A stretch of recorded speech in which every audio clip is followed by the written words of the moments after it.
Ipinasara na ng Dagupan LGU ang mga Pisonet shop sa kanilang lungsod dahil umano sa negatibong epekto nito sa mga kabataan. Sa Facebook post ng alkalde, sinabi niyang may mga estudyante umanong nalalayo sa pag-aaral dahil sa madalas na pagtambay sa mga Pisonet. Dagdag pa riyan, isa rin umano itong hakbang para maiwasan ang pang-aabuso at iba pang mga panganib sa mga bata. Binigyan ng 5 araw ang mga Pisonet shop para magsara. Ipinatupad ang ban kasunod ng mga insidente ng karahasan na kinasasangkutan ng mga estudyante.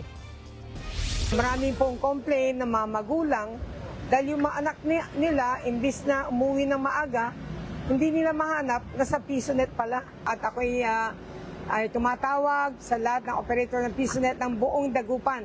Isara nyo na po yan, ibalik nyo na yung mga machines ninyo.